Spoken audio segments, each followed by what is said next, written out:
So, ganyan lang kasimple na ato nang na ano siya, yan oh. Lapad yan, pero pag ating i-doble, yan, ganyan lang siya kalapad. Late lang. So, umpisa na natin. Huwag na natin lagyan ng ilaw kasi masyadong maliwanag. Lagyan natin ng ano dito, guide, magnet guide para didikit ng husto yung ating binder. Yung ating strap na ilalagay. Sagad lang natin yung pinakadalang, yung pinaka madalang sa tahi para maganda yung hila. Yung ganyan siya.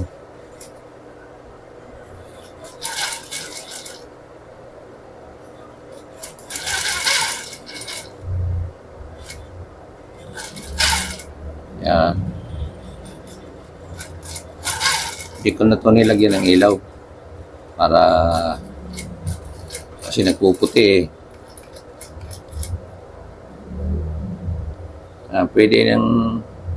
Pwede rin naman natin itong sundutin. Dahan-dahan lang kamay muna. Kasi na mabigat yung paa ko ah. Parang nanibago. Samantalang hindi naman nanibago. Wala sa timing talaga. Ano tuloy. Laglag tuloy. Subukan natin tingnan mamaya kung ayos ba ang likod niya sa kabila. Yan.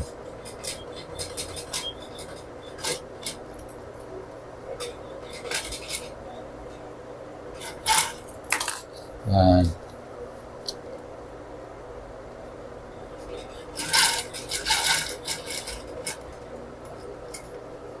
Yan, medyo mabuti hindi tumalon, hindi nabagsak. Ganyan lang mga kapadyak. Nandahan lang tayo kasi matanda na ang driver. Baka bumagsak na, baka mahulog. Yan, kunting alalay lang. Ako tinutulak ko lang kasi wala tayo hanggang tawag nito yung folder para hindi na tayo mahirapan sana dyan. At itong ginagawa, manumano talaga ito.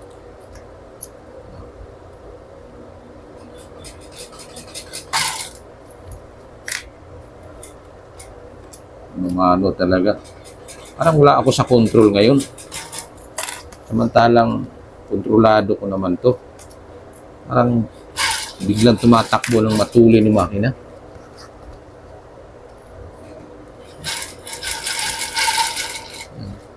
Mahalaga din siya bumagsak. Yan. Pag bumagsak, pangit yun. Tapos kakalasin natin, magka-needle bark yan, dahil dirit yan.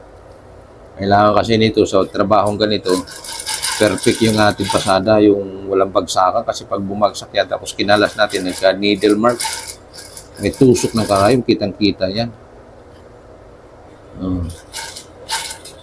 Andahan lang tayo dito. Kasi nandito tayo sa kanto na yung sinasabi kong biglang tumatakbo yung makina. Yan.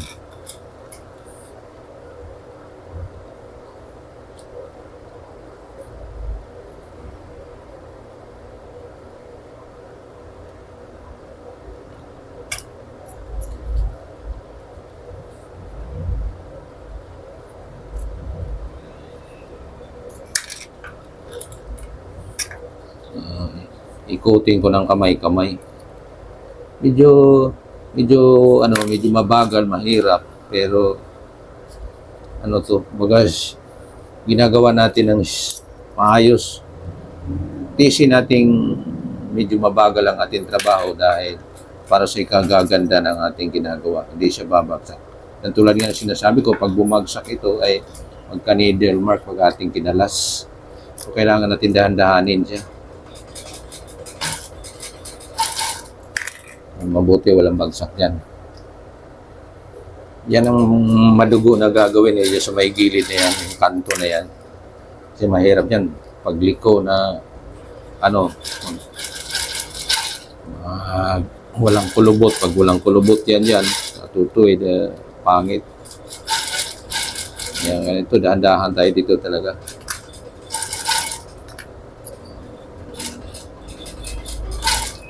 Dahil parang wala sa timing yung paa ko ngayon. Yung parang mabigat ang paa ko ngayon. Kasi biglang tumatakbo yung makina eh.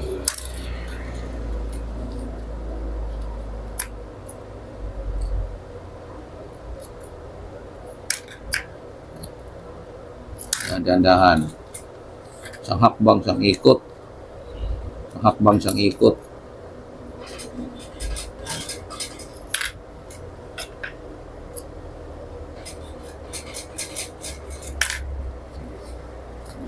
Ingat na ingat. Yan. Medyo nakaraos na ako sa kanto. Dito na ako sa kwan. Tingnan natin nilalim kung di ba bumabagsak. Salamat sa Panginoon, hindi bumabagsak. Salamat tayo sa Panginoon natin na bigay ng natin, yung abilidad. Kasi kung walang Panginoon na bigay sa atin ng abilidad, hindi natin magagawa itong mga ganito. O talent ba? Talent. Abilidad sa mga Bisaya pa. Talento, kaalaman. So dito tayo ngayon, wala tayong dugtong pero isasakay lang natin siya po. Dito tayo puputol. Dito tayo puputol. Yan, ganyan tayo magpuputol. Katapos lulupiin lang natin dito sa dulo para hindi siya magkanisnis. Hindi naman natin masusunog dahil wala tayong huwag natin sunugin yan. Lulupiin lang natin ito.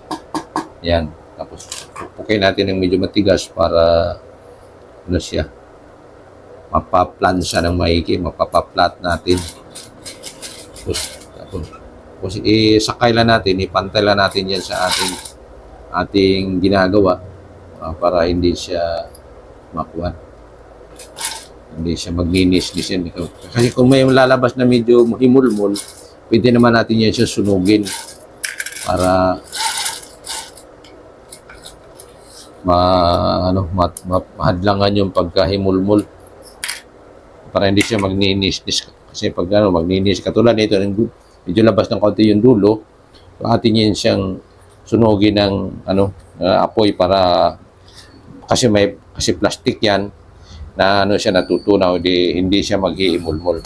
So ito na ang ating ginagawa. So pakita ko sa inyo kung paano natin isalpak para yung pagsalpak nito ay ilalawit natin itong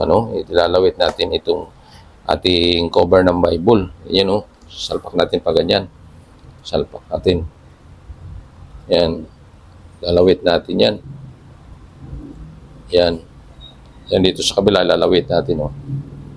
Yan. Para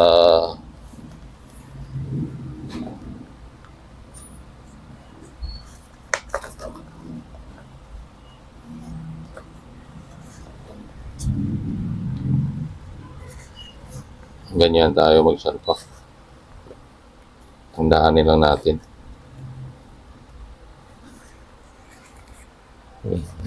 Na. Yan. Pumasok na. At yan, ganyan siya. Pumasok na siya. Yan, ganoon doon. Diin lang natin doon sa kabilang dulo. Yan. Ganoon din dito sa kabila. Yan Yan lang siya. Hindi sasagad na lang natin. Medyo hindi nakasagad-sagad natin. So, mga ganyan. Yan. Yan na siya. Di medyo medyo may pangharang na siya sa hindi na siya medyo kumbaga matibay na siya. Luma na nga lumubo na nga dito, hindi na nga siya pantay. Dahil nga sa katandaan nitong Bible na to, 1969 pa ito. So, yan siya. Matapos din sa wakas. Kuberan din. So, ganun lang mga kapadyak ang paggawa natin, kung paraan ang paggawa ng cover ng mga libro, mga aklat, mga Bible. So, pwede natin gawin ito sa plastic. Ang gagawin mo dito, itong ating sinusulutan, tusukin mo lang siya ng pin, yung pin na pampukpok kung tawagin ko, para hindi siya gagalaw-galaw, para kung wala kang makina, pwede mo siyang tahiing kamay-kamay lang. paikot siya papunta diyan. Wala. Paikot siya hanggang dito sa kabila. Yan, paikot. Tahiin mo lang ng kamay-kamay. Pag natahi mo na siya ng kamay-kamay, yung iba nga, dinidisenyo pa nga, magandang pagka-design. May himulmul pa, may palawit-lawit pa. So, ganun lang ang gagawin. Simple lang. Basta naituro ko sa inyo kung paano tayo magkuha ng sukat. So, nawa, sa aking ibinahaging kaunting kaalaman lang ay napupulutan din ng mga aral at mapakinabangan ito, lalo na sa mga probinsya, sa mga may mga estudyante na may mga aklat, na may mga plastic, ganituhin para medyo mas matibay at maganda, baga parang disente ang dating. Medyo ano siya. Kung wala kayong ganitong pang-cover, pambalot, mga tila pwede rin, pero medyo mas mahirap. So kung wala, tatahiin na lang ng kamay dito sa gilid para hindi siya maghiwalay. So maraming salamat sa inyong lahat na tumatangkilik. Baguhan mo ang datihan, subscribe lang po sa mga hindi pa nakapag-subscribe sa akin channel, at sa mga nakapag-subscribe, maraming salamat sa inyo sa pag-subscribe. At sa inyong lahat na tumatangkilik, ulitin ko po ay marami po salamat sa inyong lahat.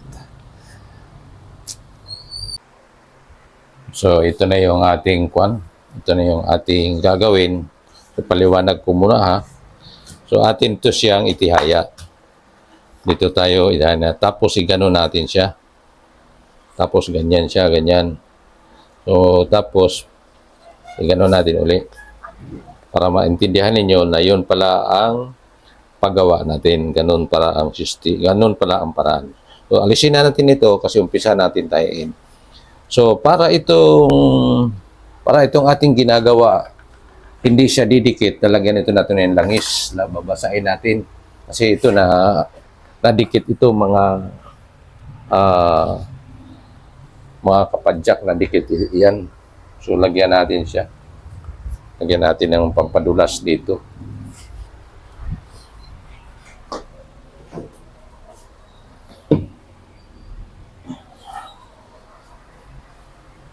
Ayan. Ito na, papahid ko lang ito. Dulasan ko muna ito. Pagpahiran ko lang ng para hindi siya masyadong nadikit. Itong kanto na to dito, itong ating tahiin, atin itong lagyan siya ng yan, bago natin siya lagyan natin siya ng pampadulas, langis. So, tulad ng sinasabi ko, atin lang itong itapat ito sa guhit natin. Yan, kasi yan ang ating susundan. Yan, ganyan tayo. Yan. Ilabas, dito sa may guhit na sa gilid natin ginagawang guhit, ilabas natin siya ng mga 1/8, ay mga ganun lang, para hindi siya masikip mamaya. Kasi pag tinahin natin ito mamaya, papasok pa siya ng konti dito sa may guhit natin, itong itim ng guhit natin, papasok pa siya dyan. Kasi mga 1/4 ang atin ititira mamaya. So, umpisa na tayo. So, tayo ngayon. Saan tayo? Naglang na tayo mag-ilaw kasi pag nag-ilaw tayo kumbaga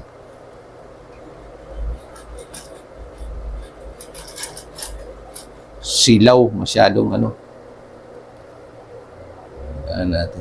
Hawakan ko kasi dumidikit nga Yan. Para hindi siya didikit, nalalayan ko ng yung hawak talaga, alalay. Nagpas natin siya, di ba? Nagpas natin siya ilabas natin siya sa ating guhit. Tapos lagyan natin ng langis. Ganito magtayo ng didiret na dumidikit kasi pag hindi natin nalagyan ng langis yan, ang ilalim na tumatakbo na naiiwan yung taas kasi dumidikit sa pressure pot. So, para hindi siya didikit sa pressure pot, lagyan siya ng langis. So, yan ang ating ginagawa ngayon.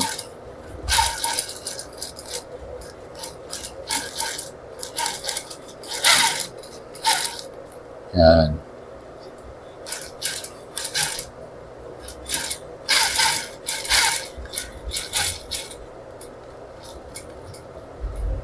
Yan. Ikot ng langis. Pahiran na lang natin. Punasan natin yung pahiran kung sa mga Bisaya pa. Pahiran.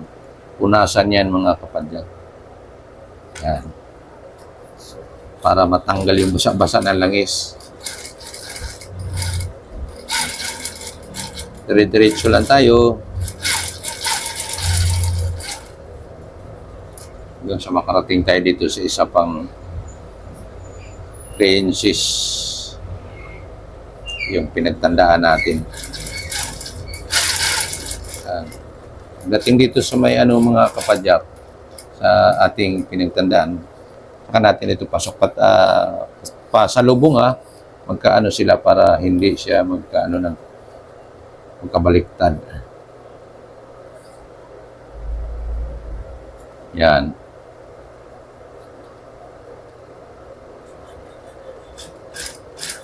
Yan.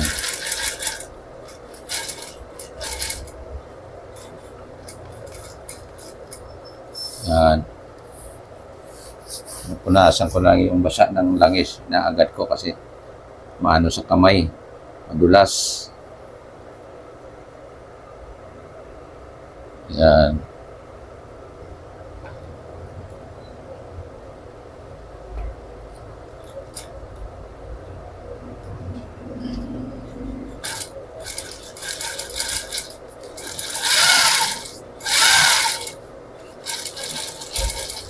Full video ito yung mga operation natin.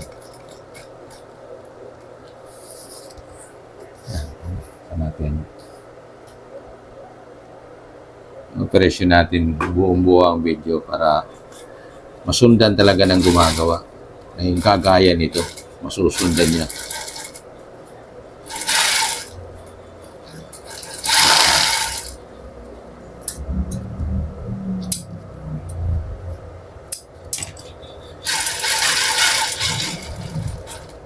Okay, tapos na tayo magkabit. Yan, pakita ko sa inyo. Yan. Ito yung right side, ito yung wrong side, sa ilalim ito. So, yan, nakita nyo na. Kasi gaganyan yan. Atin putulan. Tinaitriman na natin. Magtitira tayo ng 1/4. Buat ito sa may guhit natin, titira tayo ng mga 1/4. Yan.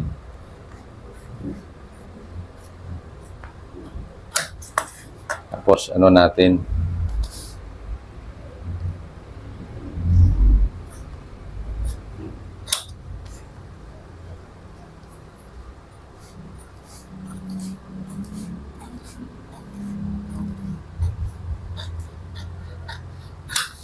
yan.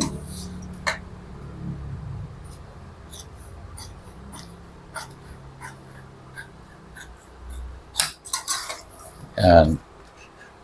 Kita ninyo kung paano ko ginupitan. Yan.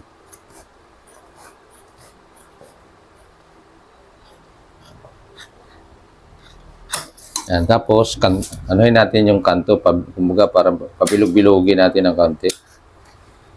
Yan, pabilog-bilogin natin yung kanto para pag lagay natin yung ating bias, yung ating ribetes, panggilid natin, yung binder natin. Ayan o siya. Hindi tayo mahirapan paikot kasi medyo pabilog Yan.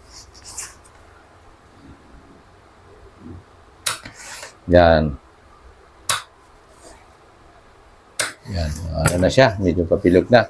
So, yan yung ating Pagkatapos yung ating ito yung ating pambalot sa gilid, ganyan, pambalot.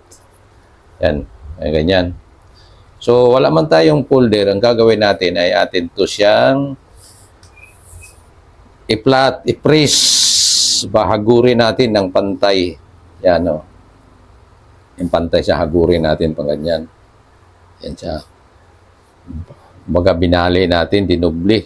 Para sigurado tayo na kuhan. Yan o. Yan ganyan siya.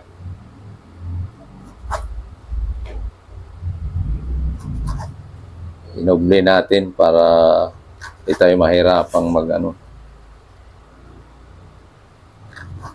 wala man tayong folder para dire-diretso lang ang subo. Ito mano-mano ito mga So pag wala kayong ganitong yung strap, ginagamit ito sa strap ng bag. Kaya makapal ito, kaya matibay ito pag lagay natin sa panggilid natin sa mga bag ito. Strap ng bag. Ah, binili ko ito sa tindahan para ilalagay lang ng apron. Ito may sobra, gagawin kong cover ng Bible. Yan. Ito turo ko sa iyo, share ko sa inyo para matutunan din ninyo kung paano gagawin para makatipid tayo sa mga budget natin. Hindi na tayo bibili sa Shopee kung meron tayong mga plastic diyan sa bahay na pang natin, pwedeng gawing cover sa mga aklat. So ito, ganito natin gagawin.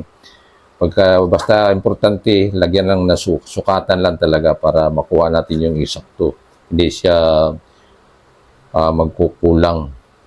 Sukat. So ito, mahaba na itong ating nagawa. So atin na siyang umpisang itabi sa gilid. Dikit ito sa gilid. So dito tayo magsimula ngayon sa may sentro. Yan, may sentro dito, may guhit. Diyan tayo magsisimula. Welcome po mga kapadyak. Ngayon po ay maggagawa tayo ng cover ng Bible. Ang ating gamitin pang cover ay Liderate ito. Tuturo ko sa inyo kung paano ito tahiin. O bago tayo magtatahi nito, atin mo lang kuhaan ng sukat. So turo ko sa inyo kung paano natin sukatin para makuha natin yung isaktong cover ng Bible. So, lalo na kung may mga aklat mga estudyante, so mapakinabangan din natin itong ating pinag-aaralan ngayon. So, ito yung ating Bible at ito, tuturo ko sa inyo kung paano susukatin. Ilapag mo lang, diretso tayo mga kapadyak, ilapag mo lang yung ganyang cover niya, yung pinakamatigas. Tapos, sa bawat kanto mga kapadyak ay magbibigay ka lang ng allowance ng mga 1/8. Tawala dito. Ito, distansyahan mo lang siya ng mga 1/8. Ganoon dito sa kabila, mga 1/8. Tapos dito sa kabila, dito sa ulo, lahat ng mga gilid-gilid, lagpasan mo lang ng mga 1/8. Ang purpose nito mga kapadyak ay para kung magtahi tayo, pag pinadaanan na natin ng karayom, ay hindi siya sisikip pag isulot na natin itong ating cover sa Bible. O para hindi siya sisikip. So atin siyang lagyan siya ng allowance. So yan, may mga allowances na yan. So yan, ito to, yung center ito kinuha ko. Yan. So yan, nakataob ang ating Liderate. Hindi to siya Liderate lang. Tapos atin siyang guhitan. Guhitan natin yung ating kinuhaan na sukat, atin siyang guhitan. Yung ating tinuldukan para magkaroon ng tanda. Yan, atin siyang guhitan. Yan. Pagkatapos, ganoon din dito sa kabila. Tandaan din natin, atin din guhitan.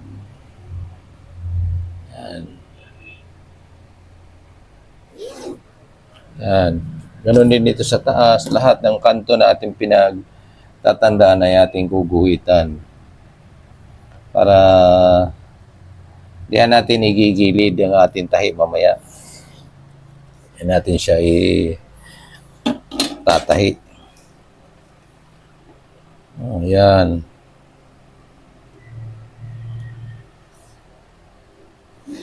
Yan siya. Tapos ito yung pinakasentro, di ba? Hatiin natin, kung nakasentro ba, 13.5 yung kabuuhan. So, sakto. Ito sa ating pinagtuldukan. So, ganoon din dito sa kabila. Natin, tuldukan din natin para lagyan natin ng guhit, tandaan natin para meron tayong makikitang tinatandaan. So dito sa cover, yung ating pagsusuotan, so bababa lang tayo buhat ito sa gilid. So bababa lang tayo ng mga kahit mga 3 inches. Yan, mga 3 inches lang. Buhat ito papunta diyan para mamaya may pasok natin ito. Gagawa pa tayo ng isa. So, gagawa tayo. So, sukatan muna natin dito para meron tayong guide pag magtahi tayo mamaya. 3 inches. Dito din, 3 inches din. Yan.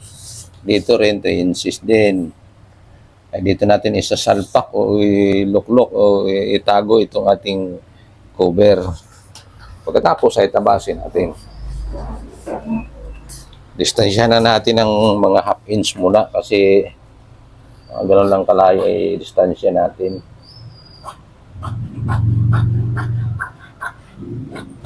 Kaya ate pa man ng triman pa naman natin ito eh.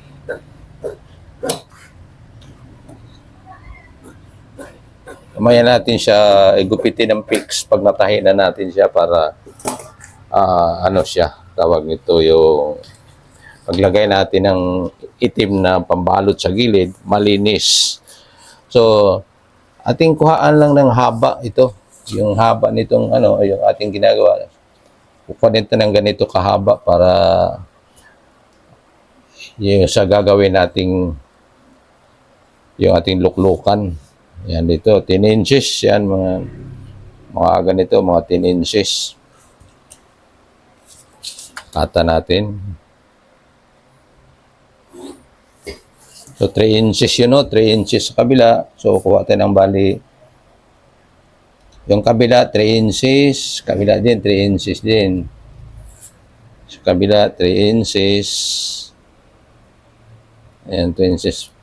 3 inches, ganun, ano? Pero maglalagay tayo ng allowance kasi yung 3 inches niya, 3 inches lapad pa lang yun. So, kahit magawa tayo ng 4, dito 3 and 3/4 para ano, gawin na natin ng 4 para labis-labis ba, para hindi total hindi naman tayo nagtitipid sa tila. Yan, 4 din sa kabila. Tapos atin siyang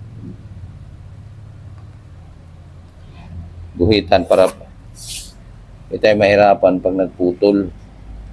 Meron tayong guhit lagi. Yan. Yung, makita mo to kung saan natin ilalagay itong aking ginagawa. Ipaunawa ko naman to sa inyo mga papadyak. Yan, putulin natin ito.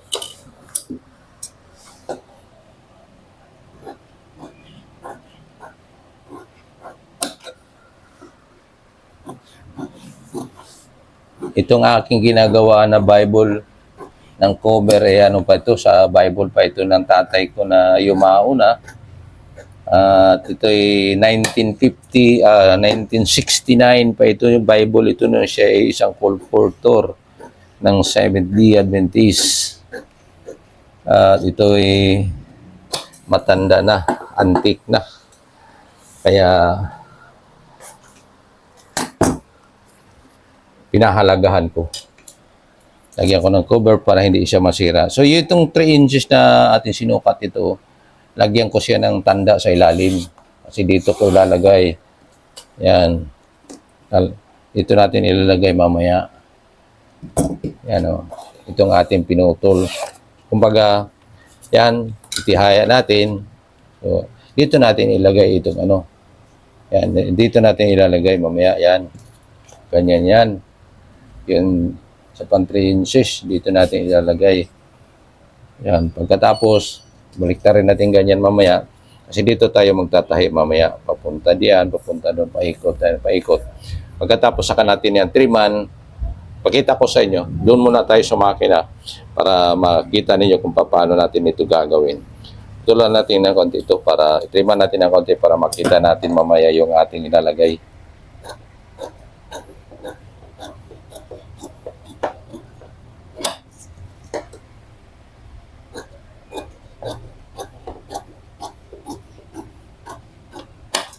Yan. Ito natin. So, doon muna tayo sa single. Lipat tayo sa single.